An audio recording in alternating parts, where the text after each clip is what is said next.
Hello, I'm Richard Haight. Today, I'd like to talk to you about or share with you a question from a Shihama, from Saudi Arabia, and the message goes like this: My biggest obstacle for spiritual awakening is I'm not so good at concentrating. Also, I'm unable to visualize anything, no matter how hard I try. And I would be thankful if you can help regarding this issue. Thank you and best regards. Okay, so first, this is a very must be a very limiting phenomenon to not be able to concentrate or visualize. The question for the awakening path, if the question is dedicated to the awakening path, the visualization will limit one's capacity to use any form of meditation that takes into account visualization, which is one of the reasons why I warn against visualization. We want to simplify the process of awakening and therefore meditation as much as possible. If we're reliant upon visualization, that will fail when we're under pressure because we won't have the space to visualize. I think of everything in the sense of a samurai. I'm surrounded by enemies, above and below and all around. And under that pressure, I can't take the time to think. There's no space for that. I can't take the time to visualize. There's no space for that. So it has to be much more fundamental than that, much more basic, much more natural. Realizing that the capacity to visualize is something that has occurred rather late in the development of the human being, the frontal lobe, and our capacity to think and abstract. What we're looking for is something more fundamental. So I recommend you go to the senses and use your senses for your meditation. This is something that you would be well advised to look into my book, Insperience, Meditation Unbound, where it specifically goes into simplifying meditation and making it more natural. There'll be some meditations in there that you're going to be able to work with very well, and others that you may not be able to work with. Work with what you can, because that's always the best way. If you're unable to purchase it, I see you're in Saudi Arabia. You can purchase it from my website. I believe it's in the books section on my website, www.richardhaight.net. The same meditation, the sense meditation is also in the Unbound Soul. It's just that Insperience takes it a lot further. It goes into much more detail, takes it a lot further. The Unbound Soul is the entire kind of awakening process, the overview of the entire awakening process, and also my personal story kind of intertwined throughout it, and then the teachings that I'd received and pass on to the reading audience, whereas Insperience is very specific to meditation. Both how I discovered the meditation that I teach, because that's important. In the event that you have any difficulty, you can rediscover it, as well as the method of doing the meditation, in what ways it will benefit your life. But you will need to find ways of working with what you do have available, since concentration and visualization would be limited for you. We need to work with what you do have. The awakening process can always work with what we do have. So that's something to consider. Also, be aware that any difficulty or dysfunction we have, in a way, is funneling us towards the awakening process, because the awakening process is really about less effort. And so if we're relying on our strengths, that's sort of a willfulness that will fall away when we're sick. It's a willfulness that will fall away when we're starving. The awakening process is something that is oftentimes revealed through hardship. you will find if you do a vision quest 4 days without food in the forest, alone in one little spot without being able to move around, you'll find that after a few days, the ability to visualize, the ability to concentrate just goes out the window. Any mental effort goes out the window. And then something, a certain harmony is revealed by day 4. It's not something you made, it's revealed. And so the awakening process is really about that sort of revelation. The meditation is just to help us get there, to kind of help us lose faith in the sense of who and what we think we are, in our ideas, in all the things that block us, in our willfulness ultimately, so that we actually find something that's more fundamental, that's much more basic than that. And that basic, most fundamental thing, which is even under instinct, starts to shine through everything. And our ability to think, actually, to think productively, is improved. The thinking becomes a servant of the most fundamental and is no longer the master. Emotions then do not distort or distract our lives like they used to. We become much more aware than we used to be.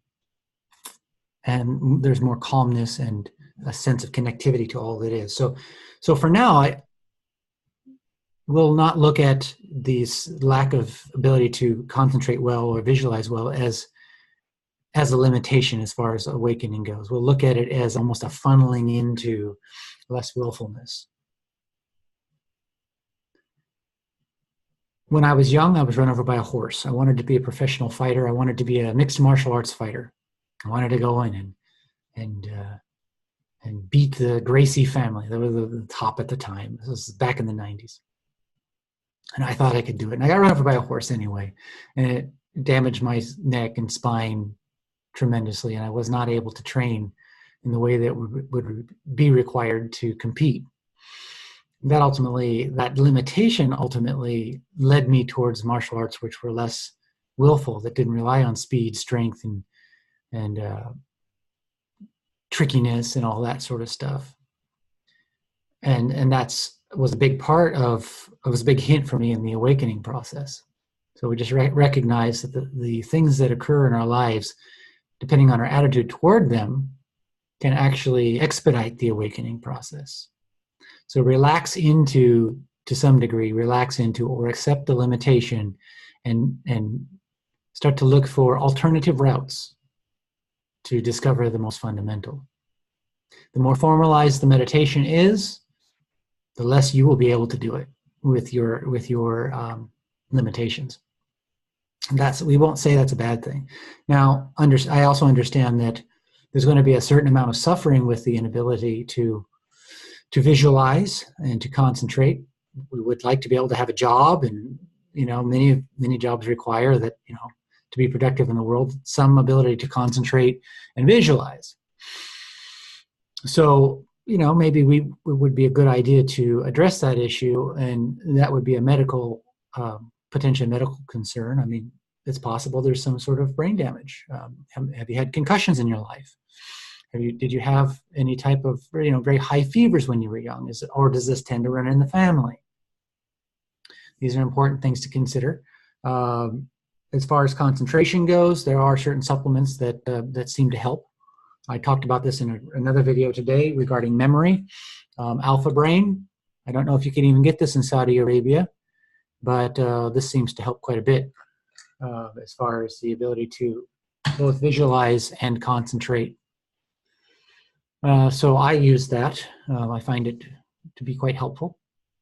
When I was earlier in the year, I lost the capacity to use my left arm and to some degree my right arm due to nerve damage, which goes back to being run over by a horse when I was young. Alpha Brain didn't bring back my nerves, but I had to change my diet. I essentially went completely, just totally meat-only diet to reduce the inflammation in my body, and that got me back the movement of my arms. But due to the low blood sugar, I lost considerable capacity to concentrate and visualize, which did make it difficult to write or work. And this was helpful. This was very helpful for me to kind of get back on track as far as my ability to work. So there's that. I'll put a link up on my website today. I think I'll put it up as recommendations or something like that. You'll see a link on there, and I'll put a link to Alpha Brain that'll give you a discount. It'll give me a discount too, so win-win for everybody. And but the key takeaways here is look into the attitude towards the what we might describe as the limitation, and realize that that's also a funnel into something, a kind of a hint as to an alternate possibility, an alternate route, which may actually be the more expedient way. When I was young, I had, well, probably still, I have what is called a learning disorder. When I just discovered it, I had tremendous difficulty learning how to read and learning, and also with memory. Memory has been an issue with my family for my whole life. Being able to retain information, being able to read. And I just didn't think like other people. And I had to learn a completely alternate route to learn. I had to learn how to learn in a completely alternate route. And what I discovered is that I actually was surprisingly intelligent, at least intelligent enough to do a fair number of things that I didn't think were possible.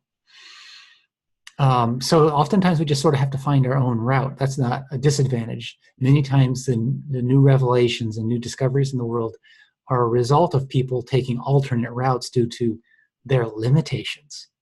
So go ahead and accept the limitation in the fact that it could be beneficial. I'm not saying embrace it. Don't identify yourself with that limitation, because you may transcend that limitation, but recognize that with the limitation, there's an alternate route that can be taken that you just may not have seen yet. And then also, to transcend the limitation, we may look into medical reasons why there may be some problems with visualization. There may be damage to the certain parts of the brain that allow for visualization and concentration. So that's a possibility. There may be a genetic disorder, or you may have had some concussions when you were young, or there may have been some allergic response to something that's causing those that issue. Who knows? Childhood disease. So there's that to consider as well. Even possibly a birth defect. You never know. We won't consider those things bad. That's just the reality that we will be working with. We always work with the reality.